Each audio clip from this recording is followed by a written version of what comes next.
हरे राम राम राम हरे हरे। श्रीला प्रभुपाद की जय।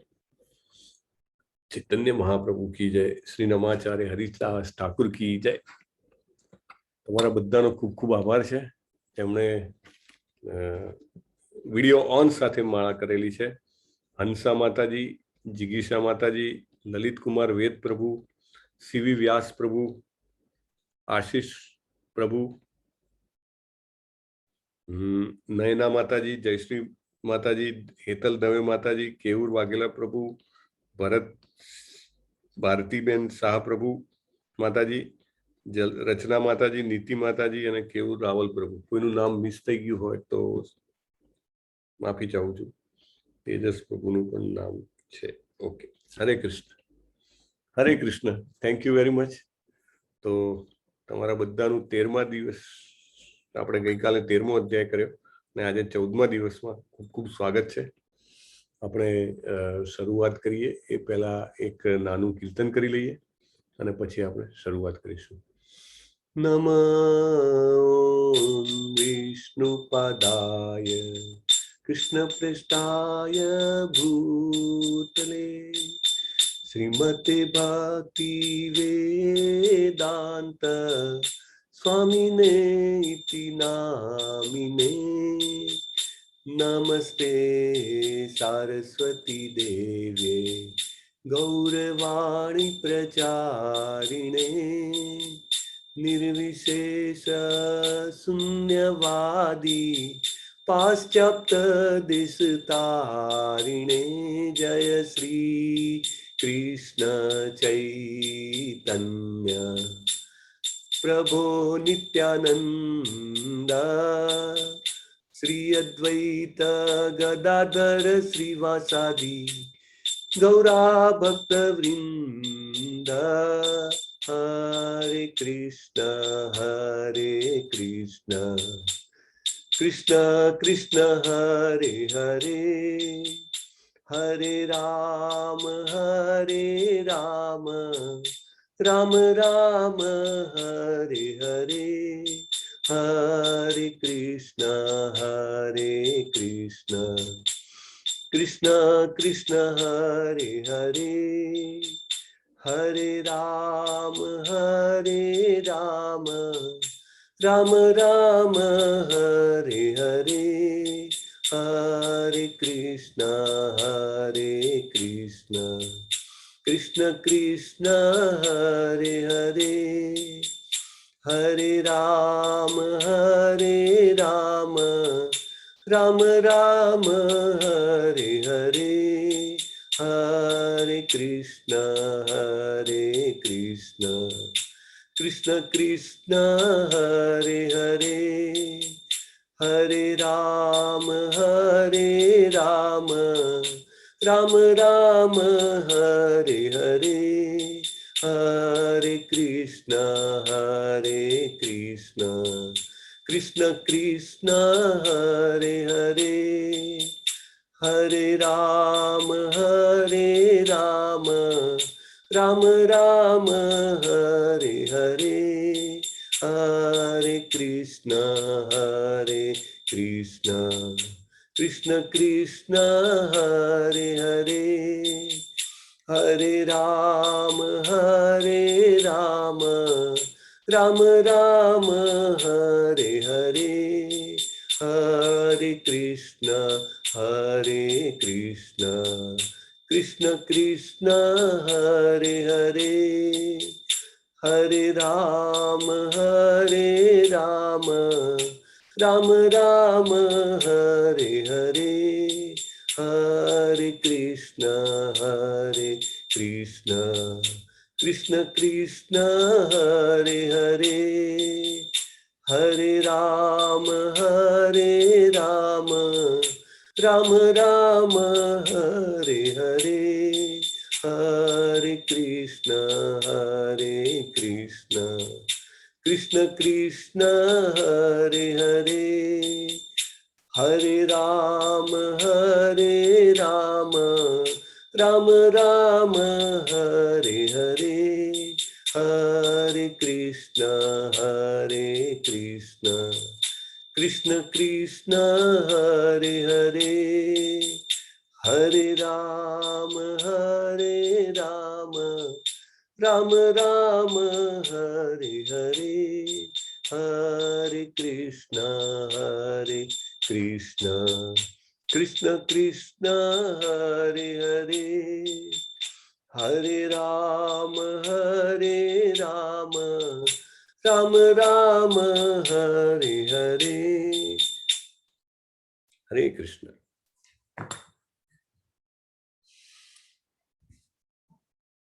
ओम नमो भगवते वासुदेवाय, ओम नमो भगवते वासुदेवाय, ओम नमो भगवते वासुदेवाय। बहुत सरस મેસેજીસ મને ચેટ બોક્સમાં આવી રહ્યા છે, વાંચીને બહુ આનંદ થાય છે। રચના ધામેચા માતાજી, આજે હું રાધા ગોવિંદ ટેમ્પલ આણંદમાં ગયા હતા। થેન્ક યુ માતાજી, બહુ સરસ। મેહુલ ચૌહાણ, પ્રભુ ટુડે ડુ 16 માલા, ઓહો 16 રાઉન્ડ્સ ઓફ હરે કૃષ્ણ મહામંત્ર, હરે બોલ હરી બોલ, થેન્ક યુ, બહુ સરસ। હરે કૃષ્ણ ભારતી માતાજી, હરે કૃષ્ણ। ઓકે, તમારા બધાને ખૂબ ખૂબ સ્વાગત કરું છું। 14મા દિવસ પણ તમે ખૂબ જ ઉત્સાહ, ધૈર્ય અને નિશ્ચય સાથે પધાર્યા છો। એ જ બતાવે છે કે ભગવાનનો કૃપા પ્રસાદ આપણા બધા પર ઉતરી રહ્યો છે।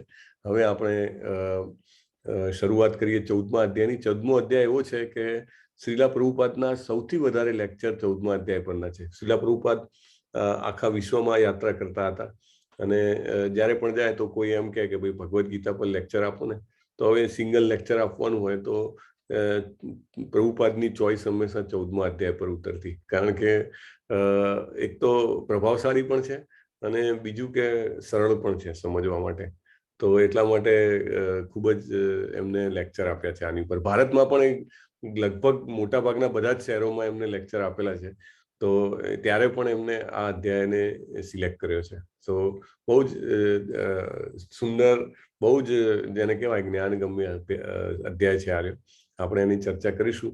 એ પહેલા આપણે 13 અધ્યાય જે થઈ ગયા એનું મને જે કહેવાય કે એક રિકેપ કરાવી આપશે તમારામાંથી કોઈ? હેન્ડ રેઝ કરો તો હું એલોકેટ કરું। Recap of all 13 chapters. એક એક લાઈનમાં તમારે દરેક ચેપ્ટરનું બોલવાનું, કે પહેલું ચેપ્ટર તો એક લાઈનમાં, એટલે એનું નામ અને પછી સાથે કંઈક એડ કરવાનું એ ચેપ્ટર વિશે, અને એઝ ફાર એઝ પોસિબલ એનો સાર કવર થાય તો વધારે સારું। સો ઇફ યુ આર ઇન્ટરેસ્ટેડ, નહીં તો પછી હું જ પૂછીશ। કોઈનો હેન્ડ રેઝ નથી એટલે let me try to find out. અચ્છા, okay, great, one hand is raised. Vandana માતાજી, હરે કૃષ્ણ। હરે કૃષ્ણ। હા, તમે હરે કૃષ્ણ। તમે પ્રથમ અધ્યાયમાં આપણે કુરુક્ષેત્રમાં યુદ્ધભૂમિ પર સૈન્ય નિરીક્ષણ છે, એમાં અર્જુન ભગવાનને પ્રશ્ન પૂછે છે, એ ખાસ વાત બતાવેલી છે કે એને કરુણા છે, પાપનો ડર છે, એ બધા એને પ્રશ્નો પૂછ્યા છે। પછી બીજો અધ્યાય છે એને આપણે ગીતાનો સાર જ કહીએ છીએ, કે જે ખૂબ જ અગત્યનો અધ્યાય છે। એમાં ભગવાન કર્મ કરવા માટે અને ખાસ કરીને આત્મા શું છે, શરીર શું છે એ બતાવે છે, કે આત્મા તો અમર છે અને નાશ પામે છે તો શરીર છે, એમ ઘણું બધું સમજાવે છે ભગવાન। અધ્યાય ત્રીજો કર્મયોગ છે, એમાં ખાસ કરીને ભગવાન વ્યક્તિએ આ ભૌતિક જગતની અંદર કર્મ માટે કોઈ પણ પ્રવૃત્ત થવું જ પડે છે દરેક વ્યક્તિને, એ માટે એ નિષ્કામ કરવાની પણ વાત એમણે બતાવેલી છે। અધ્યાય ચોથો દિવ્ય જ્ઞાન, આમાં ભગવાને આત્મા, ઈશ્વર એ બધા જ વિશે સમજણ આપી છે, અને ખાસ કરીને આપણે આપણા જીવનમાં સદગુરુનું શું મહત્વ છે એ પણ સમજાવ્યું છે। પછી અધ્યાય 5, એમાં કર્મયોગ, કૃષ્ણ ભાવના યુક્ત કર્મ, એમાં ફરી જ એમણે કર્મ, જે ત્રીજા અધ્યાયનું થોડુંક રિપીટેશન સાથે ભગવાને એમ કહ્યું છે કર્મ તો કરવાનું છે, પણ કૃષ્ણ ભાવના યુક્ત કર્મ હશે તો વધારે આપણી ઉન્નતિ થશે, એમ ભગવાને સમજાવ્યું છે। પછી અધ્યાય 6માં ધ્યાન યોગ, એમાં અષ્ટાંગ યોગનું ભગવાને વર્ણન કરેલું છે। અને અધ્યાય 7માં પરમેશ્વરનું જ્ઞાન અધ્યાય 7મો છે પરમેશ્વરનું જ્ઞાન. એમાં ભગવાને ભક્ત તેમનું શરણ સ્વીકારે એના માટે ખાસ અને જો ભક્ત ભગવાનનું શરણ સ્વીકારે તો ભક્ત એમના પર અનુગ્રહ કરે છે એ પણ સમજાવ્યું છે. પછી અધ્યાય 8 એમાં ભગવત પ્રાપ્તિ. એમાં જો ભક્તિપૂર્વક ભગવાનનું જો આપણે સ્મરણ કરતા રહીએ તો ભગવાન એશ્યોરન્સ આપે છે કે મનુષ્યને મૃત્યુ વખતે પણ કોઈ જ પ્રકારની તકલીફ થતી નથી અને ભગવાનના પરમધામને પ્રાપ્ત કરે છે. અધ્યાય 9 એમાં પરમ ગુહ્ય જ્ઞાન. એમાં ભગવાને જે ભગવાન શ્રી કૃષ્ણ એ જ પરમેશ્વર છે અને પૂજ્ય છે એ બાબત એમણે ખાસ દોહરાવી છે. પછી અધ્યાય 10 એમાં પરમેશ્વરનું ઐશ્વર્ય એટલે ભગવાન ક્યાં ક્યાં કઈ જગ્યાએ રહેલા છે એટલે લગભગ કદાચ સમસ્ત જગતમાં છે પણ ભગવાને વધારે વિસ્તારથી સમજાવ્યું છે કે પંચતત્વમાં છે, ક્યાં છે, બધી જ જગ્યાએ છે એમ એમણે બધું વિવરણ કરેલું છે. પછી અધ્યાય 11માં ભગવાન અર્જુનને વિશ્વરૂપનું દર્શન કરાવે છે અને ખાસ એમને દિવ્ય દ્રષ્ટિ આપી અને બતાવે છે અને સમજાવે છે કે આ જે કોઈને હું તને યુદ્ધ કરવા કહું છું એ બધાને તો પહેલેથી જ મેં એમનો અંત આવેલો જ છે, તેમને મારીને જ મૂક્યા છે. તારે ફક્ત એક નિમિત્ત જ બનવાનું છે, નિમિત્ત માત્ર ભવ્ય સવ્ય સાચી એમ કરીને ભગવાન એને સમજાવે છે. અધ્યાય 12મો એ ભક્તિ યોગ છે. એમાં ભગવાન ખાસ કરીને ભક્તિ કરતા કર્મ કરવું એ ભક્તિ સેવા સાથેનું કર્મ એ સમજાવે છે. અધ્યાય 13માં ભગવાન પ્રકૃતિ, પુરુષ અને ચેતના એ વિશે સમજાવે છે. એમાં ખાસ કરીને ભગવાન શરીર, આત્મા એટલે ક્ષેત્ર અને ક્ષેત્રજ્ઞ એ વિશે ભગવાન સમજાવે છે. આ પ્રકારના 14 અધ્યાય. Thank you. તમે નોટ્સ બનાવતા લાગો છો પણ લખું છું, દરરોજ એવું લખું છું એટલા માટે તમને પ્રભુજી લખું છું દરરોજ. બહુ સરસ, બહુ સરસ. આ આદત બહુ સારી છે કારણ કે એનાથી બહુ વધારે આપણે ગ્રાસ્પ કરી શકીએ છીએ. એક લલિત કુમાર વેદ પ્રભુ છે, એમને પણ નોટ્સ બનાવેલી, તો એમની નોટ્સ મને આરતી નેગાદી માતાજી એમના એટલે એમના ભાણી છે તો એમને મોકલાવેલી, તો એવી સરસ નોટ હતી. એટલે એ જોઈને આપણને ખબર પડે કે ઘણું બધું અંદર ગ્રાસ્પ થઈ રહ્યું છે. તો બહુ સરસ, થેન્ક યુ વેરી મચ. તમે શોર્ટમાં જ સમજાવી દીધું બધા જ અધ્યાય વિશે. બહુ સરસ. તો હવે આજે આપણે 14મો અધ્યાય શરૂઆત કરીશું, જે છે એ 3 ગુણો વિશેનો અધ્યાય છે. બરાબર છે? તો પ્રકૃતિના 3 ગુણો વિશે આપણને જાણવા મળશે. બહુ જ સરસ અધ્યાય છે, આપણે વાત થઈ એ પ્રમાણે. અને જેને કહેવાય કે મોટા ભાગે સમજવા માટે ઈઝી હોય, ક્યારેક તમને કંઈક ડિસ્કસ કરવાનો મોકો મળે અને એવું લાગે કે ઓડિયન્સ જે છે એ એકદમ નોવાઇસ છે. નોવાઇસ એટલે જેને કંઈ ખબર નથી ગીતા વિશે, તો તમે આ અધ્યાયને પકડી શકો છો કે જેથી એમને પણ ખબર પડે અને આપણને પણ જે આપણે જ્ઞાન ડિસ્ક્લોઝ કર્યું હોય એનો આપણને ફાયદો મળે કે એ લોકોને પણ કંઈક જીવનમાં ઉતારી શકે. એવો આ સરસ અધ્યાય છે. તો આપણે એની શરૂઆત કરીશું મંગલાચરણ સાથે.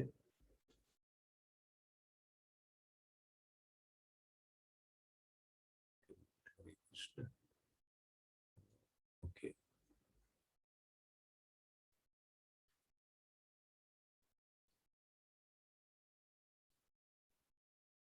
ઓમ અજ્ઞાનતિમિરાન્ધસ્ય જ્ઞાનાંજનશલાકયા ચક્ષુરુન્મિલિतं येन તસ્मै શ્રી ગુરુવે નમઃ. શ્રી ચૈતન્યમનોભીષ્ટં સ્થાપિतं येन ભૂતલે સ્વયં રૂપં કદા મह्यं દદાતિ સ્વપદાન્તિકં. વંદેહમ શ્રીગુરું શ્રીયુतं પદકમલં શ્રીગુરું વૈષ્ણવાંશ્ચ શ્રીરૂપં સાગ્રજાतं સગણ રઘુનાથાન્વિतं તાન સજીવં સાદ્વૈतं સાવધૂतं પરિજનસહિतं કૃષ્ણ ચૈતન્ય દેવ શ્રી રાધા કૃષ્ણ પાદાન સગણ લલિતાન શ્રી વિશાખાંશ્ચ. હે કૃષ્ણ કરુણા સિંધો દીનબંધો જગતપતે ગોપેશ ગોપિકા કાંત રાધા કાંત નમોસ્તુતે. તપ્ત કાંચન ગૌરાંગી રાધે વૃંદાવનેશ્વરી વૃષભાનુસુતે દેવી પ્રણમામિ હરિપ્રિયે. વાંછા કલ્પતરુભ્યશ્ચ કૃપા સિંધુભ્યૈવ ચ પતિતાનાં પાવનેભ્યો વૈષ્ણવેભ્યો નમો નમઃ.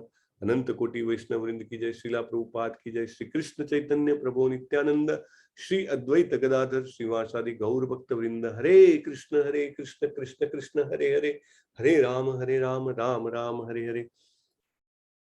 ओके, सो वी एंड ने આપણે હવે શરૂઆત કરીએ અધ્યાય 14 માં।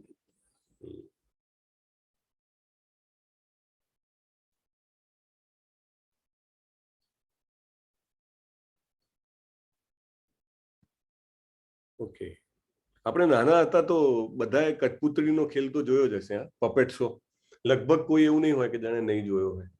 તો કઠપુતળીના ખેલમાં આપણે જોઈએ કે પેલા કઠપુતળીને નચાવવા વાળો જે હોય એ આંગળીમાં એના પેલા ટોપચા અને પેલી દોરીનું કનેક્શન પહેરેલું હોય, અને પછી નીચે જે આપણે બધા બાળકો બેઠા હોઈએ તો બહુ જ સરસ, આમ જેને કહેવાય કે જાણે લાઈવ પાત્ર ભજવાતું હોય એવું જાણવા મળે। લડાઈ થતી હોય તો ઘોડા ઉપર બેસીને એક કઠપુતળી બીજા કઠપુતળી સાથે લડાઈ કરતી હોય, અને જાત જાતના જેને કહેવાય કે અવાજો પાછળથી કાઢે, પણ તમને ખબર હોય કે અલ્ટિમેટલી કંટ્રોલ કોનો છે, તો પેલી કઠપુતળી જે ચલાવનારો છે એ જ પાછળથી આમ આંગળીઓ ઊંચી નીચી કરી અને નચાવી રહ્યો છે। પપેટ શો તો બધાએ જોયો હશે ને, તો એની વાત છે।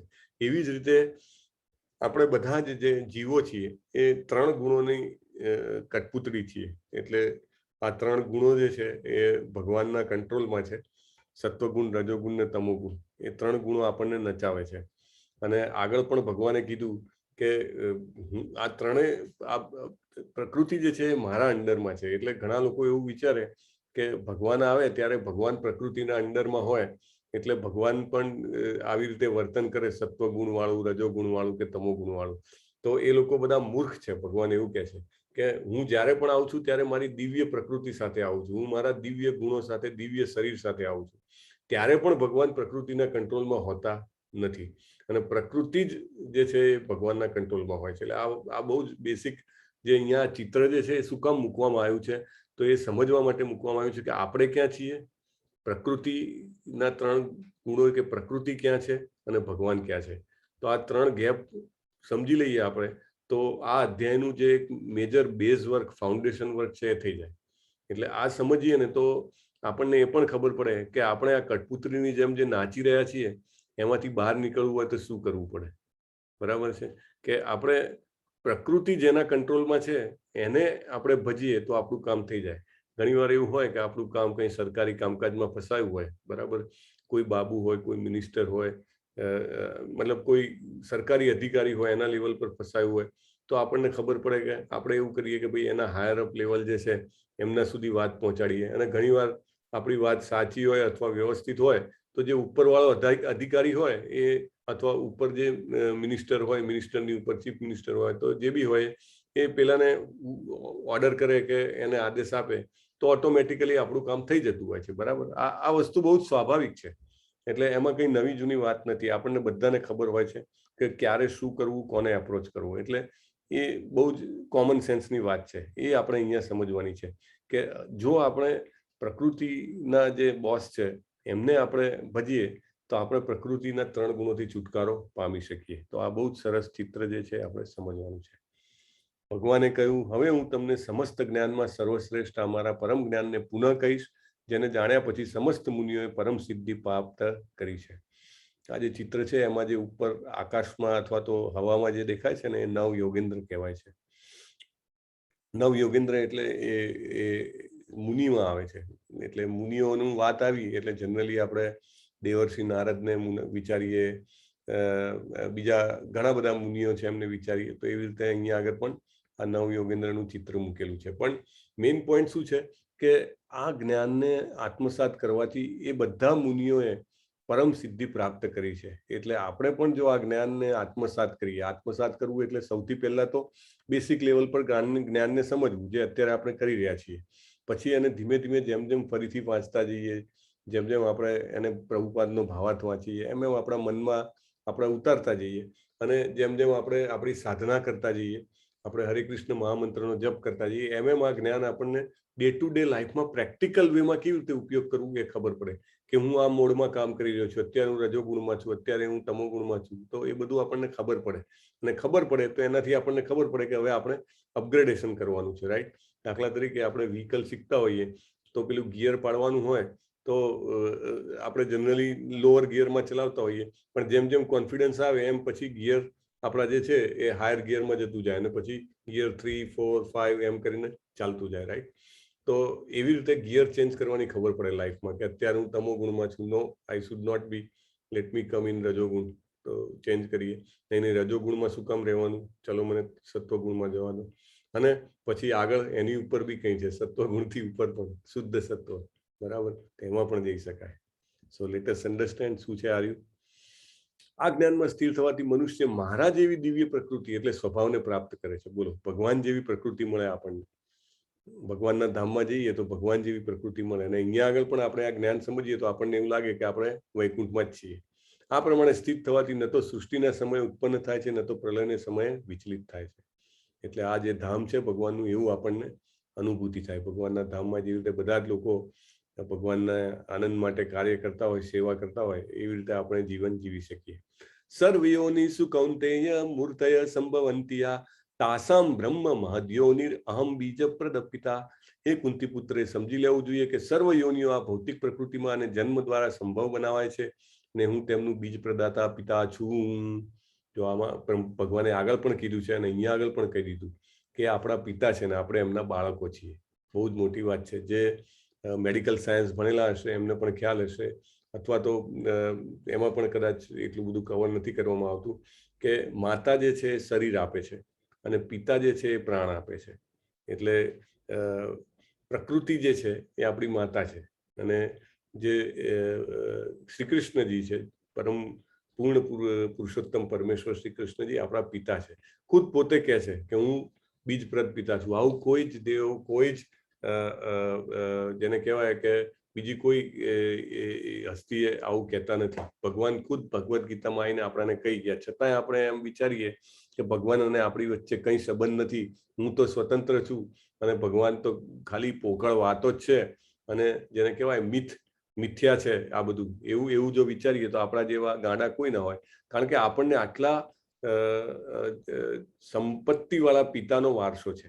દાખલા તરીકે કોઈ બહુ જ રીચ માણસ હોય અને એનો છોકરો એમ કહી દે કે મારે તો મારા પિતા છે નહીં, અને એની બધી જ સંપત્તિ, એનું બધું સામ્રાજ્ય છોડીને એકલો નીકળી પડે, એના જેવી વાત છે. આપણે બધા જો ભગવાનને ભૂલી જઈએ તો આપણે આપણો એ ભવ્ય વારસો છે ભગવાનનો, એ આપણે ગુમાવી દઈએ. અને એ વારસો કેમ છે તો અહીંયા ખુદ ભગવાન એને એસ્ટાબ્લિશ કરે છે કે હું જ બીજપ્રદ, બીજ આપનારો પિતા છું. તાસામ બ્રહ્મ મહદ્યોનિ અહમ બીજ પ્રદપિતા. એટલે આ ભૌતિક પ્રકૃતિમાં જે સર્વ યોનિઓ એટલે 84 લાખ જે યોનિ છે એને સંભવ કેવી રીતે બને છે? તો હું જે છે બીજ આપીને સંભવ બનાવું છું, એ રીતે ભગવાન કહે છે. અને સૌથી પહેલા જીવ જે છે બ્રહ્માજી છે, એ આપણા પિતામહ ગણાય. અને એની નીચે પછી આખી ચેન આવે, આપણા પિતા, પિતાના પિતા, પિતાના પિતા, એમ કરતા કરતા જઈએ તો છેલ્લે બ્રહ્માજી સુધી પહોંચી શકાય. અને બ્રહ્માજીને કોણે ઉત્પન્ન કર્યા? તો ગર્ભોદકશાહી વિષ્ણુએ ઉત્પન્ન કર્યા. પછી એમને કોને ઉત્પન્ન કર્યા? અગેન મહાવિષ્ણુ. આ રીતે જેમ જઈએ તો છેલ્લો છેડો આપણને કૃષ્ણજી સુધી મળે. એટલે શંકરાચાર્ય બી કહી ગયા છે, ભજ ગોવિંદમ, ભજ ગોવિંદમ, ભજ ગોવિંદમ મૂળમતે. તો આ 84 લાખ યોની છે, આ બધા મોડલ છે. એટલે આપણે કેમાં જઈશું એ ખબર નથી, એટલે આપણે એની તૈયારી અત્યારથી જ કરવી જોઈએ. That is the best thing. શું કરી શકીએ છીએ આપણે? સત્વમ રજસ્તમ ઇતિ ગુણા પ્રકૃતિ સંભવા નિબધ્નંતિ મહાબાહો દેહે દેહિનમ અવ્યયમ. પ્રકૃતિના 3 ગુણોથી યુક્ત છે તે સતો રજો તમો. હે મહાબાહુ અર્જુન, જ્યારે શાશ્વત જીવ પ્રકૃતિના સંસર્ગમાં આવે છે ત્યારે તે આ ગુણોથી બંધાઈ જાય છે. એટલે જેવો આપણો જન્મ થાય એવા તરત જ આપણે આ 3 ગુણોથી બંધાઈ જઈએ છીએ. ધેટ્સ હાઉ અત્યારે જે દેખાય છે, આપણે પહેલા સ્લાઇડમાં પણ જોયું એ ચિત્ર છે. તત્ર સત્વમ નિર્મલત્વાત પ્રકાશકમ નામયમ સુખ સંગેન બધનાતિ જ્ઞાન સંગેન ચાનગ. એ નિષ્પાપ સત્વગુણ અન્ય ગુણો કરતા અધિક શુદ્ધ હોવાથી પ્રકાશ આપનારો અને મનુષ્યને સર્વ પાપ કર્મો કરનારથી મુક્ત કરનારો છે. એટલે સત્વગુણમાં હોય તો એકદમ પ્રકાશ વાળો હોય, એનાથી બધા પાપ કર્મોથી મુક્ત કરે. અને મનુષ્ય જે હોય એ ખૂબ જ આનંદમાં હોય. જે મનુષ્ય આ ગુણમાં સ્થિત હોય છે તેઓ સુખ તથા જ્ઞાનના ભાવથી બદ્ધ થઈ જાય છે. પણ તોય બદ્ધ થઈ જાય છે. જુઓ, છેલ્લી લાઈન બહુ ઇમ્પોર્ટન્ટ છે, બદનાતી. એટલે ગમે તેટલું આમ માણસ આનંદમાં લાગે કે સુખમાં લાગે તો એ સત્વગુણમાં હોય, સાચી વાત છે, પણ એ સત્વગુણ પણ બંધન કરતા છે. એના બે બંધન કયા છે? સુખ અને જ્ઞાન. એક તો એને સત્વગુણમાં હોય ને એટલે માણસને માનસિક શાંતિ જબરદસ્ત હોય, અને માનસિક શાંતિ હોય ને એટલે એની ઇન્ટેલિજન્સ જે હોય, બુદ્ધિ એકદમ શાર્પ હોય. એટલે એને એક જાતનું અભિમાન થવા મળે કે હું બીજા કરતા કંઈ ખાસ છું. અને એ માણસો પ્રગતિ પણ કરે. ભૌતિક સંસારમાં આપણે જોઈએ છે કે લોકો ઘણી બધી પ્રગતિ કરીને ખૂબ સંપત્તિ, ખૂબ સામર્થ્ય, ખૂબ શક્તિ ભેગી કરે છે, પણ એ પણ એક બંધન છે. બદનાતી એ શબ્દ પકડવાનો છે અહીંયા આગળ. અને બે પ્રકારના બંધન છે, સુખ સંગેના અને જ્ઞાન સંગેના. એટલે બે પ્રકારની ચેન છે, સોનાની જ ચેન છે બંને, પણ બે પ્રકારની ચેન છે. એક તો સુખ ખૂબ મળે, સુખથી પણ બંધન થાય ને આસક્તિ થાય.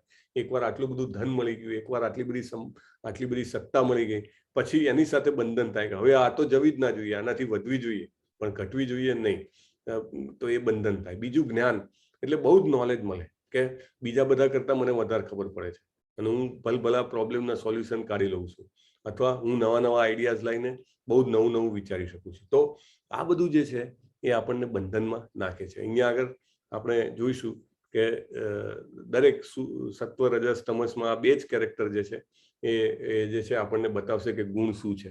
આ જે મોટો જબ્બો પહેરેલા છે એ ગુણ પોતે છે પ્રકૃતિનો, અને જે હાફ સ્લીવ કુર્તા પહેરીને જે છે એ વ્યક્તિ છે. તો એક વ્યક્તિ કેવી રીતે ગુણમાં બંધાય છે એ આમાં આપણને જોવા મળશે. આ આઈ થિંક યુરોપના કોઈ ઇસ્કોન ડેવોટીઝે બનાવેલું છે. મેં તમને કીધું ને કે પ્રભુપાદે આખી જાણે કે આર્ટ્સ યુનિવર્સિટી જનરેટ કરી, જેમાં જે લોકોને જેવી પ્રકૃતિ હોય એ પ્રમાણે ભગવાન માટે કામ કરી શકે. કોઈને ચિત્રો દોરવાની પ્રકૃતિ હોય તો એ બધા ચિત્રો દોર્યા, બરાબર. ઇસ્કોન આર્ટ્સ જે કેમ્પસ છે એના અંદરમાં અમુક લોકોને નાટક કરવાની બહુ, જેને કહેવાય કે ઈચ્છા અને પ્રેરણા હતી, તો ભગવાન માટે ભગવદ્ ગીતાના વસ્તુ તત્વને સમજાવવા માટે બધા નાટકો પ્લે કરે છે. અને આ બધા વિડીયો, બહુ જ બધા વિડીયો યુટ્યુબ પર હોય છે. તો આ એ નાટકના અંશો છે. તો અમુક લોકો મ્યુઝિકમાં છે. તો એવી રીતે જેને જે કળા આવડતી હોય અથવા ઈચ્છા હોય એ કળામાં પ્રદાન કરતા હોય છે. જો બહુ સરસ છે. આ લોકો ફોરેનના લોકો છે, પણ એ આપણા જ્ઞાનને સમજવા માટે એને કેટલા સરસ પ્લે બનાવે છે. ઇંગ્લિશમાં છે, પણ વી વિલ અન્ડરસ્ટેન્ડ કે હાવભાવ ઉપરથી ને ક્રિયા ઉપરથી ખબર પડે કે આ સત્વમાં શું કરે છે. આપણે જોઈએ અહીંયા. Let's go for a stroll in the countryside. Look, I brought us a healthy picnic lunch.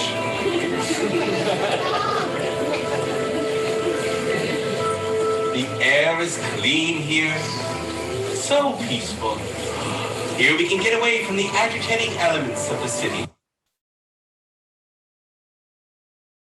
એટલે એને આનંદ કરાવે છે, એટલે એ સુખ કરાવે છે. સુખમાં એ બંધાઈ જાય છે. આ જે ગુણ છે એ સુખ આપે છે અને આનંદ આપે છે, એટલે એમાં એને બંધન થાય છે. હવે રજોગુણ,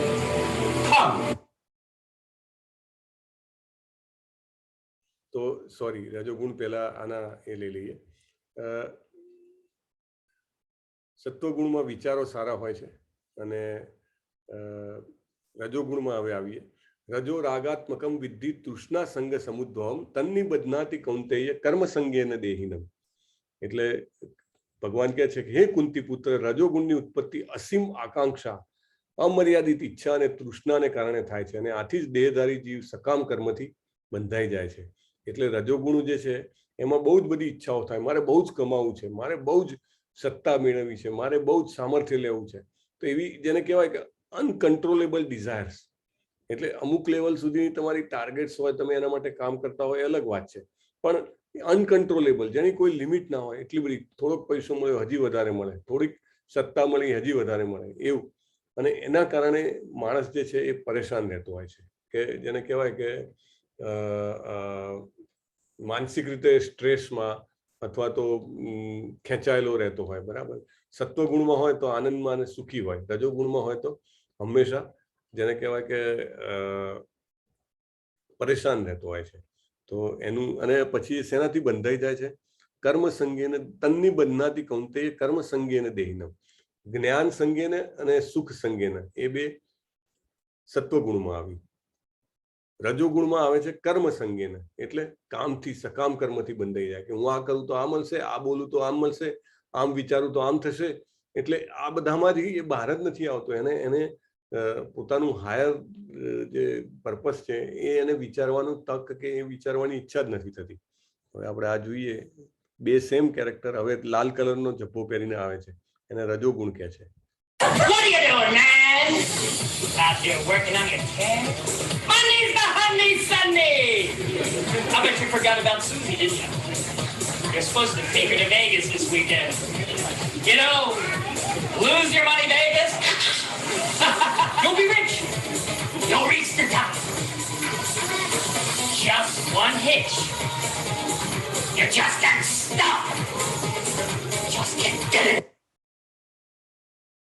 સો માણસને બાંધે છે કે ખાતા પીતા સોતા ઉઠતા બધાને એના મગજમાં આ જ વિચારો ચાલ્યા કરે છે. તો કે હું શું કેવી રીતે આ હું પ્રાપ્ત કરું, આ પેલું પ્રાપ્ત કરું, ફલાણું પ્રાપ્ત કરું, ઢીકણું પ્રાપ્ત કરું, મારા જે સંતાનો છે અથવા તો મારા જે સગા છે એ બધા કેવી રીતે એમને હું ઉપર લાવું અથવા તો હું એમને કેવી રીતે પ્રભાવિત કરી નાખું. તો આ બધા વિચારો ચાલ્યા કરે છે. એટલે કર્મથી બંધાય છે માણસ. તો એમાં રાજસિકમાં વિચારો જે છે એ ચેન્જ થાય છે અને બદલાય છે, ખરાબ થઈ શકે છે. તમસ્ત્વ જ્ઞાનજમ વિદ્ધિ મોહનમ સર્વદેહિનામ પ્રમાદ આલસ્ય નિંદ્રાભી તન્ની બદનાતિ ભારત. હે ભરતપુત્ર, એમ જાણી લે કે અજ્ઞાનથી ઉત્પન્ન થતો તમોગુણ સર્વ દેહધારી જીવોનો મોહ છે. આ ગુણના પ્રતિકૂળ પાગલપણ, આળસ તથા નિંદ્રા હોય છે જે બદ્ધ જીવને બાંધે છે. એટલે આપણે સત્વગુણમાં જોયું સુખ અને જ્ઞાનથી બંધાય છે, રજોગુણમાં જોયું કે કર્મથી બંધાય છે, અને તમોગુણમાં પ્રમાદ, આલસ્ય અને નિંદ્રા એ ત્રણેયથી બંધાય છે. એટલે પાગલપન જે કહેવાય, પાગલપન એટલે જે આજકાલમાં એવું કહે છે કે જે યુનિવર્સિટી ક્લિયર કરે છે વિદ્યાર્થીઓ, એમાંના 20% વિદ્યાર્થીઓ ડ્રગિસ્ટ હોય છે, એટલે ડ્રગ લે છે. બહુ મોટી વાત છે. અને 90% જે છે એ આલ્કોહોલ અને બીજા બધા જે ઇન્ટોક્સિકેશન્સ છે એના રવાડે ચડતા હોય છે, દારૂ પીવે આ તે. તો એ લોકો જે છે એ આ કેટેગરીમાં આવે છે કે તમોગુણ એટલે હાઉ ટુ સ્ટે હાઈ એમ કરતા કરતા આ સ્ટેજમાં પહોંચે છે. જોઈએ આપણે.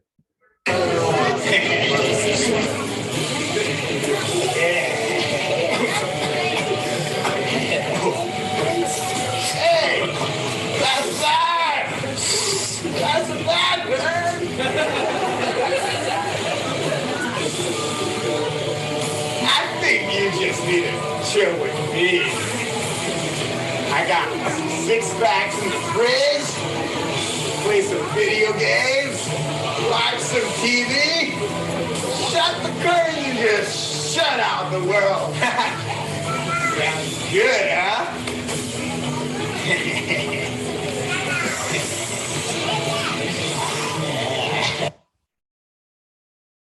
બહુ જ જેને કહેવાય ને કે ડિવોટીઝ જે હોય છે એ, અને ત્યાં આગળના ડિવોટીઝ પણ એટલું બધું ગીતાનું વાંચન કરે છે. તમે જુઓ છો કે આટલા બધા ઇન્વોલ્વ થઈને એ લોકો આટલા ડિટેલમાં વિડીયોઝ ને બધું બનાવીને પ્લે બનાવીને સર્ક્યુલેટ કરતા હોય છે. એટલે it becomes easy for new generation to connect.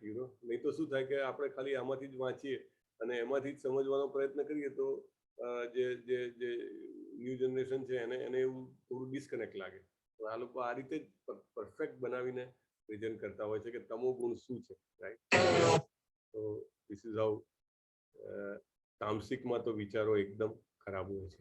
હવે ભગવાન આગળ સમજાવે છે. સત્વમ સુખે સંજયતિ રજ કર્મણિ ભારત જ્ઞાનમાવૃત્ય તું તમ પ્રમાદે સંજયુત્યુક્તત. હે ભરતપુત્ર, સત્વગુણ સુખથી બાંધે, રજોગુણ સકામ કર્મથી બાંધે અને તમોગુણ મનુષ્યના જ્ઞાનને ઢાંકીને તેને પ્રમાદથી બાંધે છે. અહીંયા ફોટામાં બી દેખાય છે કે સત્વગુણ હોય તો માણસ સ્વર્ગમાં જેવી રીતે રહેતો હોય એવું એને લાગે અને જઈ શકે, અને રજોગુણમાં હોય તો પછી આ જ જે અહીંયા આગળ જે આપણને અનેક પ્રકારના પરેશાન જીવો જોવા મળે છે તો એ પરેશાનીમાં જીવે. એને સુંદર સ્ત્રી જોઈએ, એને અખૂટ ધન જોઈએ, એને ખૂબ સત્તા અને સામર્થ્ય જોઈએ, તો આ રીતે એ આમાં ફસાયા કરે છે. અને તમો ગુણ વાળો હોય તો પછી તમે જોઈ લો નીચે જે છે કે આળસ, નિંદ્રા અને પ્રમાદ એમાંથી જ બહાર આવે નહીં. તો આળસુ બુદ્ધિશાળી હોય એમાંથી સક્રિય બુદ્ધિશાળી, અને સક્રિય બુદ્ધિશાળીમાંથી આળસી મૂર્ખ, અને છેલ્લે સક્રિય મૂર્ખ બનતો હોય છે માણસ. હે ભરતપુત્ર, કોઈ વાર સત્વગુણ, રજોગુણ, તમોગુણને પરાસ્ત કરી મુખ્ય બની જાય. એટલે આ ત્રણેયની વચ્ચે ફાઇટિંગ ચાલતી હોય છે, આપણી અંદર જ, બહાર નહીં. કે કોઈક વાર આપણામાં સત્વગુણ બહુ પાવરફુલ હોય, કોઈક વાર આપણામાં રજોગુણ બહુ પાવરફુલ હોય, કોઈક વાર તમોગુણ પાવરફુલ હોય. એટલે આ બંનેનું કોમ્બિનેશન આ ત્રણેયનું ચાલ્યા કરે છે, અને ત્રણેય વચ્ચે જોરદાર કોમ્પિટિશન ચાલે છે.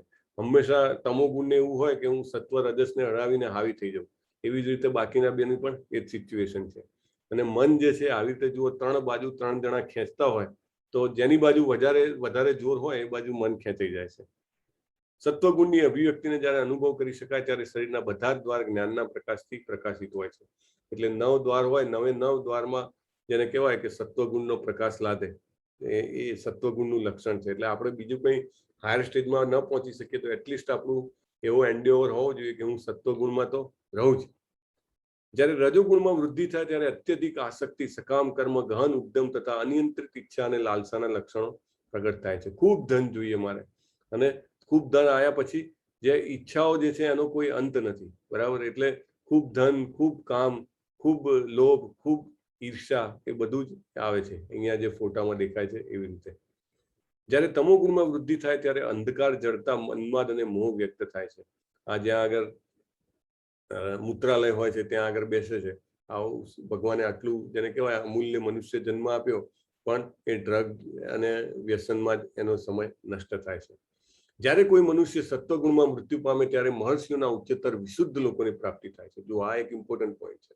જ્યારે તમે જીવનભર જ્યારે તમે સત્વગુણની પ્રેક્ટિસ કરો તો અંત સમયે પણ તમે સત્વગુણમાં રહી શકો છો. અને અંત સમયે સત્વગુણમાં રહેવાથી કે બીજા જે હાયર લોકાસ છે આપણી ઉપર, આપણે આગળની સ્લાઇડમાં જોઈશું, તો એ લોકોમાં જવા મળે છે. અને ત્યાં આગળ હાયર લોકોમાં જે છે કે આયુષ્યની અવધિ લાંબી છે, આરોગ્ય સારું છે, અને લાંબા સમય સુધી સુખભોગ ભોગવી શકાય છે, અને અપર્યાપ્ત માત્રામાં સુખભોગ અવેલેબલ છે, બરાબર. પણ છતાંય ત્યાં આગળ જન્મ, મૃત્યુ, જરા વ્યાધિ તો છે જ, એ આપણે જોઈએ આગળ.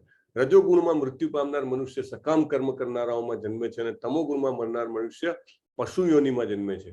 રજોગુણમાં હોય તો ફરીથી કદાચ તમારે પૃથ્વી લોક પર આવવું પડે, અને જે પછી અધૂરી ઈચ્છાઓ તો એવી છે કે ઈચ્છાઓ તો એડ થતી જ જાય, હજારો ખ્વાહિશે એસી એમ કહેવાય એમ. તો દર વખતે આપણે જન્મ, મૃત્યુ, જરા વ્યાધિના ચક્રમાંથી પસાર થવું પડે. તમોગુણમાં હોય, દાખલા તરીકે અહીંયા આગળ ચિત્રમાં દેખાય છે, તો જે નિર્વસ્ત્ર જાહેરમાં કરતા હોય છે એમને વૃક્ષ તરીકે જન્મ લેવો પડે છે. પછી જે બીજા પ્રાણીઓને હિંસા કરીને પોતાની સ્વાતંત્ર્ય સંતુષ્ટતા હોય છે એમને હિંસક પ્રાણીઓ તરીકે જન્મ લેવો પડે છે. જે લોકો પ્રમાદ એટલે નશો કરીને પડ્યા રહેતા હોય છે એમને આ રીંછની જેમ જીવવું પડતું હોય છે. અને જે કશાનું ભાન રાખતા નથી અને ગમે તેમ જીવે છે અને ડુક્કરનો જન્મ મળે છે. કર્મણ સુકૃતસ્યા સાત્વિકમ નિર્મણમ પરમ રજસસ્તુ ફલમ દુઃખમ અજ્ઞાનમ તમસ ફલમ. પુણ્ય કર્મનું ફળ શુદ્ધ હોય છે અને એને સાત્વિક કહેવાય છે. રજોગુણમાં કરેલું કર્મ દુઃખમાં પરિણમે છે અને તમો ગુણમાં કર્મ મૂર્ખામીમાં પરિણમે છે. તમે જુઓ છો અહીંયા ફોટામાં દેખાય, દાખલા તરીકે સત્વગુણ તમે મંદિરનો ફોટો છે, રજોગુણ તો આ ઝૂંપડપટ્ટી છે, અને તમો ગુણ તમે જુઓ સીડી જ્યાં પૂરી થાય ત્યાં જ દિવાલ બનાવી છે, એટલે સીડીનો કોઈ પર્પસ જ રહેતો નથી, બરાબર. એટલે આવા કામ તમો ગુણના હોય છે. આપણે નક્કી કરવાનું છે કે આપણે કેવી જગ્યાએ કેવી પરિસ્થિતિમાં આપણને રહેવું છે.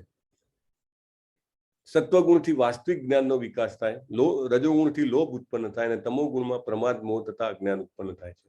જો આ એક જ વ્યક્તિના 3 ફોટા છે, સત્વગુણમાં છે કેટલો આનંદમાં છે, એને બહુ હાય નથી, અને એ જે મળ્યું છે એ પોતાના મનુષ્ય જીવનનો સદુપયોગ કરવાનો વિચારે છે. રજોગુણ છે તો જે નથી એના પાછળ દોડ્યા કરે છે. એ જ વ્યક્તિના તમે ચહેરો જુઓ કેવો થઈ જાય છે.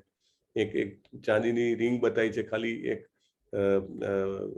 એક ઉદાહરણ તરીકે, પણ કંઈનું કંઈ મેળવવા માટે પાછળ પડે છે. અને તમો ગુણમાં જ્યારે જાય છે ત્યારે આ પ્રકારના એના મનોભાવ હોય છે. સત્વગુણથી વાસ્તવિક જ્ઞાનનો વિકાસ, રજોગુણથી લોભ, તમોગુણથી પ્રમાદ મોહ જ્ઞાન. સેમ 3 ફોટા જુઓ તમે એક જ વ્યક્તિના, કેટલો ફેર છે એના મનોભાવોમાં. ઉર્ધ્વમ ગચ્છન્તિ સત્વસ્થા મધ્ય તિષ્ઠન્તિ રાજસા જગન્ય ગુણવૃત્તિસ્થા અધોગચ્છન્તિ તામસા. સત્વગુણી મનુષ્યો ઉચ્ચતર લોકમાં, રજોગુણી પૃથ્વી લોકમાં અને તમોગુણી નરક લોકમાં જાય છે. એટલે ઉપર જવું છે કે નીચું એ આપણા હાથમાં છે. પ્લેન ઉપર જાય છે, એક નોઝ ડાઈવ કરે છે. આ જે સ્લાઇડ છે એમાં આપણને દેખાય છે, જુઓ વચ્ચોવચ અર્થ પ્લેન કરીને આપેલું છે. ભૂરલોકા જેને કહે છે, ત્યાં આપણે છીએ. હવે આપણે તમો ગુણમાં જઈએ તો નીચે કેટલા બધા લોક છે. અતલ, વિતલ, સલાતલ, સતલ, તલાતલ, મહાતલ, રસાતલ અને પાતાલ. આટલા બધા લોક છે. લોઅર પ્લેનેટ્સ કહેવાય એને, નીચેના લોકો, નીચ લોકો. અને ઉપર જાઓ તો જુઓ ભુવરલોક, એમાં રાક્ષસ અને ભૂતો એટલે મેઇન પિતૃલોક પણ જેને કહી શકાય. પછી એની ઉપર સ્વર્ગલોક જેમાં દેવો હોય છે, મહરલોક, એની ઉપર જનલોક, તપોલોક અને સત્યલોક. અને સત્યલોક એટલે બ્રહ્માજીનું જગ્યા છે. બ્રહ્માજીની જગ્યા છે એ જનરલી આ જે ઉપરના લોક છે એ જ્યારે બ્રહ્માજીનો દિવસ પૂરો થાય એટલે બ્રહ્માજી જ્યારે નાશ કરે તો આ ઉપરના લોક છે એને એમની એમ રાખે છે અને નીચેના લોકોનો નાશ કરી દે છે. અને પછી ફરીથી જ્યારે જાગે સવારના તો પાછું બધા લોકોનું નવીથી ઉત્પત્તિ કરી દે છે. અને જ્યારે સંપૂર્ણ પ્રલય થાય, બ્રહ્માજીના 100 વર્ષ પૂરા થાય ત્યારે બધાનો જ નાશ થઈ જાય છે. ત્યારે ખાલી ભગવાનના જે દિવ્ય લોક હોય છે એ બધા જ રહે છે, બાકી બધા લોકોનો નાશ થાય છે. આ રીતે કોઈ જાણી લે સારી રીતે કે સમસ્ત કાર્યોમાં પ્રકૃતિના 3 ગુણોના વ્યતિરિક્ત અન્ય કોઈ કરતા નથી, ત્યારે પરમેશ્વરને જાણી લે છે. અને જેઓ આ 3 ગુણોથી પરે છે તેઓ મારા દિવ્ય સ્વભાવને પ્રાપ્ત થાય છે. એટલે આપણે સત્વગુણમાં રહેશું તો બી ભગવાનના દિવ્ય સ્વભાવને પ્રાપ્ત કરી શકશું નહીં. સત્વગુણથી ઉપર જવું પડશે, જેને શુદ્ધ સત્વ કહેવાય છે. એ શુદ્ધ સત્વ શું છે તો ભક્તિ છે. આપણે ભગવાનની જે સાધના કરીએ, આપણે હરે કૃષ્ણ મહામંત્રનો એક જપ કરીએ, હરે કૃષ્ણ કૃષ્ણ કૃષ્ણ હરે હરે, હરે રામ રામ રામ હરે હરે, જેમ આપણે કરીએ એમ આપણે સત્વગુણથી ઉપર પહોંચી જઈએ છીએ. એટલે આપણે તમોગુણ કે રજોગુણમાં નોર્મલી રહેતા હોઈએ તો જ્યારે ભગવાનનું નામ લઈએ તો સત્વગુણ નહીં, સત્વગુણથી ઉપરના લેવલ પર પહોંચીએ છીએ. ત્યારે આપણે ભગવાનનો દિવ્ય સ્વભાવ પ્રાપ્ત કરીએ છીએ. જ્યારે આપણે બીજો પ્રેક્ટિકલ છે ભગવાનને કંઈ ધરાવીએ છીએ ત્યારે આપણે સત્વગુણથી પણ ઉપર હોઈએ છીએ. કૃષ્ણજીને જ્યારે આપણે કંઈ ધરાવીએ છીએ ત્યારે તો એ જે છે એ એની પરે જઈએ આપણે 3 ગુણોની, ત્યારે આપણને એ ભગવાન પ્રાપ્ત થાય. એટલે ત્યારે આ 3 ગુણો છે એ બાયપાસ થઈ જાય, કારણ કે વચ્ચેનું લેવલ છે ને. આપણે જે સીધા ટોપને એપ્રોચ કરીએ તો વચ્ચેવાળા જે છે એમનું કંઈ કામધામ રહે નહીં. જ્યારે દેહધારી જીવ શરીર સાથે સંકળાયેલા 3 ગુણોને ઓળંગી જવા સમર્થ થાય છે ત્યારે તે જન્મ મૃત્યુ, ઘડપણ તથા કષ્ટોમાંથી મુક્ત થઈ શકે છે અને આ જીવનમાં જ અમૃત ભોગવી શકે છે. એટલે જ્યારે આ સત્વગુણમાં હોઈએ તો અમૃત ના ભોગવીએ, સત્વગુણમાં હોઈએ તો હજી બી બંધાયેલા છીએ, પણ એને ઓળંગી જઈએ ત્યારે જન્મ મૃત્યુ જરા વ્યાધિના કષ્ટમાંથી આપણે મુક્ત થઈ શકીએ છીએ.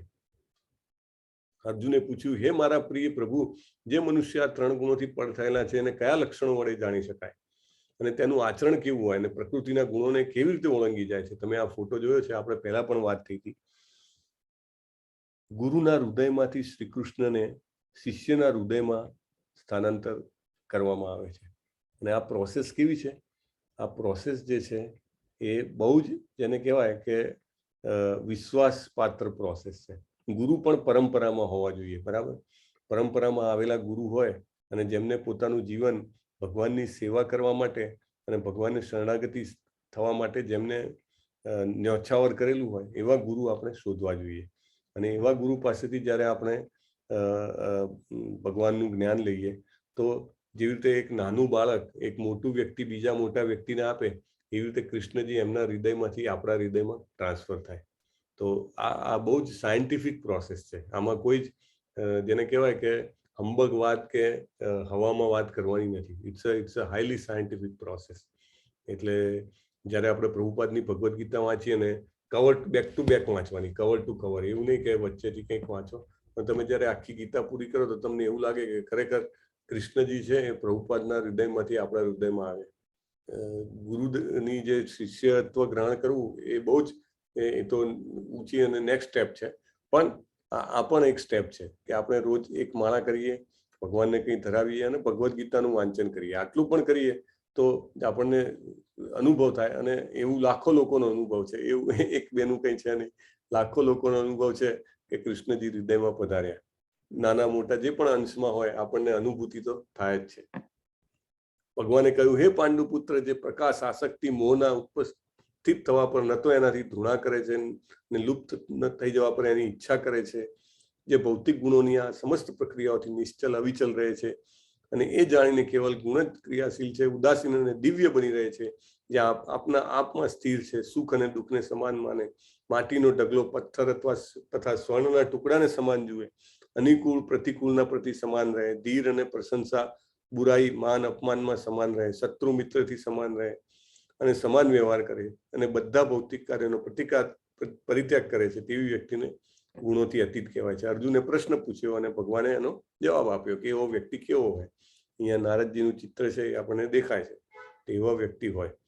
માંચયો વ્યભિચારેણ ભક્તિ યોગેન સેવતે સગુણાન સમતિત્તૈતાન બ્રહ્મ ભૂયાય કલ્પતે. જો ભગવાને કીધું, ગેરંટી આપી દીધી છે. આ શ્લોક બી બહુ ઇમ્પોર્ટન્ટ છે, બને તો કાલે તૈયાર કરીને આવજો તો આપણે જરૂર સાંભળીશું, જેને પણ યાદ રહે. ભગવાને એવું નથી કીધું કે યોગ કરવાનો, કે તમે અષ્ટાંગ યોગ કરો. ભગવાને એવું નથી કીધું કે તમે જ્ઞાન લો, બધા વેદોનું જ્ઞાન લઈ લો, ઉપનિષદો જાણી લો, પુરાણો જાણી લો, મહાભારત જાણી લો, કશું જ નથી કહેતા. ભગવાન કહે છે અવ્યભિચારેણ ભક્તિ યોગીન. એટલે ભક્તિ આપણે કરીએ કેવી? અવ્યભિચારી. અવ્યભિચારી એટલે કે સિંગલ માઇન્ડેડલી, આપણે જ્યારે ભગવાનની ભક્તિ કરીએ તો આ ત્રણેય ગુણોથી આપણે પાર થઈ જઈએ. એનો રસ્તો, ત્રણેય ગુણોનો પ્રોબ્લેમ બી કહી દીધો અને એનું સોલ્યુશન બી કહી દીધું. અને ભગવાન ભક્તિ યોગેન જ કહે છે. ભગવાને જ્ઞાન યોગેન, કર્મ યોગેન કે બીજી કોઈ અષ્ટાંગ યોગેન કોઈ પદ્ધતિ ભગવાને કીધી નથી. તપ યોગેન, યજ્ઞ યોગેન, કશું જ નહીં. સીધું વેરી ક્લિયર, બોલ્ડ અંડરલાઈન કરીને ક્લિયર કહી દીધું છે, અવ્યભિચારેણ ભક્તિ યોગેન. તો જ આ ત્રણ ગુણોથી ઉપર જવાય. બાકી મોટા મોટા મુનિઓ ને ઋષિઓ હોય છે ને, એમનું બી પતન થઈ જાય છે. Right? It is very difficult કે તમે પ્રકૃતિના ગુણોથી ના બંધાવો. વિશ્વામિત્રનું પતન થયું છે, એના પછી બીજા ઘણા મહાનમાં મહાન દેવોની પણ વાત આવે છે, એમને પણ પતન થાય છે. પણ જો ભગવાનનો ભક્ત હોય, જેવું આપણે એક ઉદાહરણ જોયું હતું હરિદાસ ઠાકોરનું, તો એમનું પતન થતું નથી. કારણ કે એ કેવું કરે છે? ભગવાનની અવ્યભિચારીની ભક્તિ કરે છે. એટલે જેવી રીતે આપણે એક માળા કરતા ચાલુ થઈએ, આ દિશામાં આપણે પગલું ભરીએ છીએ રોજ. જેમ આપણે ભગવાનને કંઈક ફળ કે ફૂલ કે કંઈ મૂકતા થઈએ, આપણે એક સ્ટેપ આગળ વધીએ છીએ અને ભગવાન 10 સ્ટેપ આગળ વધે. અને ધીમે ધીમે આપણને આવી અવ્યભિચારી ભક્તિ મળે તો આપણે એમાંથી છટકી શકીએ છીએ. એવું નથી કે હું એ સ્ટેજ પર પહોંચી ગયો છું ને એવી વાત કરું છું, પણ આ વાત કરવાથી શુદ્ધિ થાય. જેમ જેમ જેટલી વાર વાત કરીએ, આપણને પણ એની મહત્વ સમજાય અને આપણા જીવનમાં પણ એ આ જે ભગવાનના શબ્દો છે એ વારે વારે યાદ આવે. જ્યારે પણ કંઈ કાર્ય કરતા હોઈએ તો યાદ આવવું જોઈએ કે આ અવ્યભિચારીની ભક્તિ કરવામાં મને મદદ કરશે તો હું આ કાર્ય કરું. અને એવું આપણે વિચારીએ તો એનાથી આપણને ધીરે ધીરે ધીરે આગળ વધવાના અંત પ્રેરણા ભગવાન અને ગુરુ આપણા હૃદયમાંથી જે પ્રેરણા આપે છે. બ્રહ્મણો હિ પ્રતિષ્ઠા અહમ અમૃતસ્યાવ્યયસ્ય ચ શાશ્વતસ્ય ચ ધર્મસ્ય સુખ સૈકાંતિકસ્ય ચ. હું જ નિરાકાર બ્રહ્મનો આશ્રય છું, જે અમર તે અવિનાશી અને શાશ્વત છે અને ચરમ સુખનું સ્વાભાવિક પદ છે. જો આટલું ક્લિયરલી ભગવાને કીધું છે, તો એ બધા કેટલા બધા તમે આપણા કેટલા બધા એવા લોકો છે, જે આપણે વાત થઈ કે 90% લોકો જે આસ્તિક છે એમાંથી 90% એવા છે કે જે ભગવાનના સ્વરૂપને સ્વીકારવા તૈયાર નથી. એ લોકો એવું જ વિચારે, આંખો બંધ કરીને ધ્યાન કરો, અથવા તો યોગ કરો, આસન કરો, પ્રાણાયામ કરો, આ બધા જ જેને કહેવાય કાર્યો કરતા રહો. અને ભગવાનને એમના જે વિભુજ મુરલીધર સ્વરૂપ છે, કે કોઈને ચતુર્ભુજ ગમતું હોય તો ઠીક છે, પણ ભગવાનનું સ્વરૂપ સ્વીકારવા તૈયાર નથી. અહીંયા ભગવાન બહુ જ ક્લિયરલી કહે છે કે આ જે બ્રહ્મ છે એનો આશ્રય હું છું. તમે જે બ્રહ્મ કરો છો, હું બ્રહ્મમાં મળી જાઉં, હું ભગવાનના તેજમાં મળી જાઉં ને હું જ ભગવાન થઈ જાઉં, એ બધું એ જે બ્રહ્મ છે, એ જે તેજ છે, એ ભગવાન કે એનો આશ્રય હું છું. બ્રહ્મણો હિ પ્રતિષ્ઠા હમ. એટલે આ બ્રહ્મ જે છે એ મારા કારણે રહેલું છે. આ જે તેજ છે એનો હું આશ્રય છું. જેવી રીતે સૂર્યનો જે પ્રકાશ છે કે સૂર્યની જે ગરમી છે એ ક્યાંથી નીકળે છે, એનું સ્થાન શું છે, તો સૂર્ય ગ્રહમાં છે, બરાબર. તો એવી રીતે ભગવાનનો આ જે બ્રહ્મ જ્યોતિ છે એનો આશ્રય કોણ છે, ભગવાન પોતે છે. એટલે ભગવાન કે છે કે સુખ કઈ એકાંતિકસ્ય છે, એટલે ચરમ સુખનું સ્વાભાવિક પદ જે છે એ મારામાં છે. મોટામાં મોટું સુખ એ ભગવાન શ્રી કૃષ્ણમાં છે. બાજુમાં સુંદર ફોટો છે, આપણે જોઈ શકીએ છીએ. Okay, go forward. હા, તો આ બધી બુક્સ છે જે તમે વાંચી શકો છો અને ઇસ્કોન મંગળુરુની વેબસાઇટ પર મળે છે. શ્રીમદ ભગવદ્ ગીતા છે, પછી આત્મ સાક્ષાત્કારનું વિજ્ઞાન છે, પછી મૃત્યુનું રહસ્ય છે. આ બધા બેસિક બુક્સનો એક સેટ આવતો હોય છે અને એની સાથે જપમાળા અને એની જે ગૌમુખી છે એ પણ એની સાથે આવતી હોય છે. તો તમે ઇસ્કોન મંગળુરુની વેબસાઇટ પર જઈ અને નીચે લેંગ્વેજનો ઓપ્શન આવે છે, એટલે તમારે એ ટાઈપ કરવાનું ગુજરાતી, તો તમને ગુજરાતીમાં એ તમે જ્યાં પણ હો ત્યાં તમને કુરિયરથી કે રજિસ્ટરથી મળી જતી હોય છે. તો તમે ઓર્ડર કરીને મંગાવી શકો છો અને ચોક્કસ વાંચો. અમારા બધા ટીચર્સ બી છે ને, મેં તમને કીધું 55 ક્લાસ ચાલે છે, તો ટીચર્સમાં બી કોમ્પિટિશન છે કે કોના ક્લાસમાંથી કેટલી બધી બુક્સ જાય છે, અથવા તો કોના કેટલી ક્વિઝ એટેન્ડ થાય છે, કેટલા લોકો શ્રદ્ધાવાન ભરે છે. એટલે it is helping me. So do it, અને જેને પણ જરૂર હોય એ ખરીદી શકે છે. અને આપણે આના પછી લેવલ 2 નું પણ સ્ટડી ચાલે છે, અથવા તમને જો ટાઈમ ના હોય, કમિટમેન્ટ ના હોય, તો ભાગવતમના પણ ડેલી ક્લાસ થતા હોય છે, તમે એ પણ ભરી શકો છો અને પોતે સેલ્ફ સ્ટડી પણ કરી શકો છો.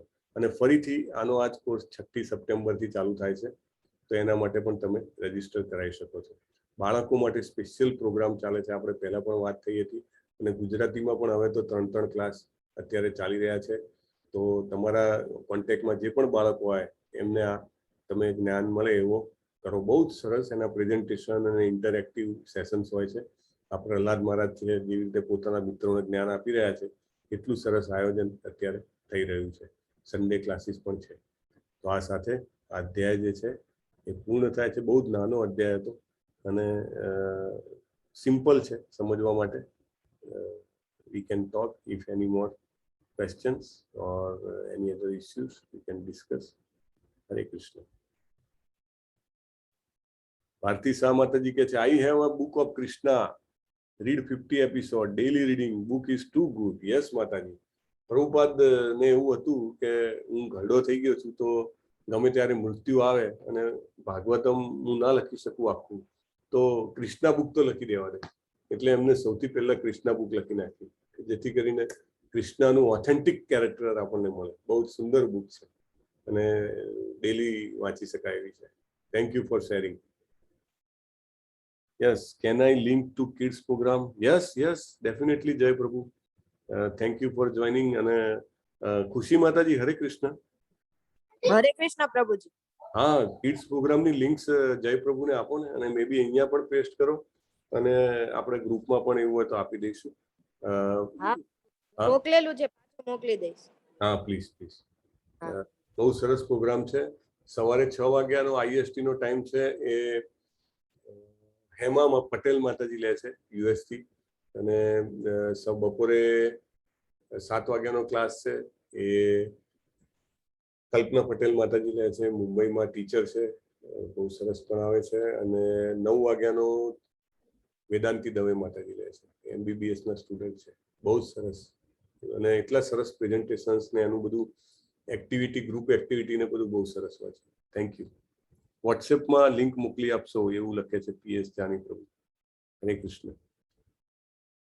યસ, સો એક છે, અને હા, એક બીજું છે સરસ.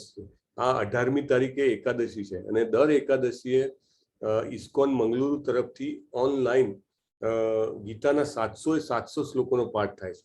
ઘણા ટાઈમથી, મે બી કદાચ વર્ષ ઉપર થઈ ગયા. અને એમાં એટલા સરસ ઉચ્ચારો સાથે અલગ અલગ જે પાર્ટિસિપન્ટ્સ હોય એ એક અધ્યાયનો ઉચ્ચાર કરતા હોય છે. સવારે 10 વાગે ચાલુ થાય, બપોરે 1 વાગ્યા સુધી ઇન્ડિયન ટાઈમમાં. એટલે જે બી લોકો બહાર છે ઇન્ડિયાની, એ લોકો એ રીતે કનેક્ટ કરી શકે છે. અને એટલા બધા લોકો જોઈન થાય છે ઝૂમ એકાઉન્ટ આખું 1000 લોકોનું તો ફૂલ થઈ જાય છે અને ઘણા બધા લોકો યુટ્યુબ પર સેંકડો લોકો જોતા હોય છે. તો તમારામાંથી જેને પણ સમય હોય એડવાન્સમાં પ્લાનિંગ કરી શકે છે અને જરૂર એમાં જોઈન થાઓ. આ વખતે આપણે ત્યાંથી પણ 2 ગુજરાતી ડેવોટી આ વખતે ગીતાનો પાઠ કરવાના છે. તો તમે જરૂર એમાં સાથે જોઈન થાઓ. 3જો અને 4થો અધ્યાય એ આપણા ભગવદ્ ગીતા ગુજરાતી 18 ડેઝના જે પાર્ટિસિપન્ટ્સ છે લાસ્ટ બેચ ના, એમાંથી એ લોકો કરવાના છે. ગઈ વખતે પણ કુમુદ માતાજી જે આપણે વચ્ચે આવેલા પાઠ કરવા માટે, એમને 1લો અધ્યાય કરેલો અને જલ્પા માતાજીએ 7મો અધ્યાય કરેલો. તો એ રીતે આ વખતે પણ 3જો અને 4થો આપણી પાસે છે અને જેને પણ ફર્ધર ઇન્ટરેસ્ટ હોય એ લોકો પણ જાણ કરી શકે છે. એમાં થોડા સ્ટ્રિક્ટ છે. આપણે અહીંયા આગળ તો શું કે આપણે ક્લાસ પહેલા જે ચાલે છે એમાં there is I mean it is not very wide audience, એટલે એમાં as a practice or sum kind of this thing is okay acceptable. પણ ત્યાં આગળ તો it requires very high quality and there are so many this thing કે તમારે video મોકલાવો, એ લોકો બી જોવે અને સાઉન્ડ ના હોવો જોઈએ, પ્રેક્ટિસ કરેલી હોવી જોઈએ, તમારું અટાયર વ્યવસ્થિત આપણું ભારતીય પોશાકનું અટાયર હોવું જોઈએ. સો આ બધી રિક્વાયરમેન્ટ્સ છે. સો જેને પણ ઇન્ટરેસ્ટ હોય એ પણ જાણ કરી શકે છે. મે બી નોટ ધીસ ટાઈમ પણ નેક્સ્ટ એટલે આ વખતની ને એના પછીની વખત પણ આપણે કન્સિડર કરી શકીએ છીએ. હરે કૃષ્ણ.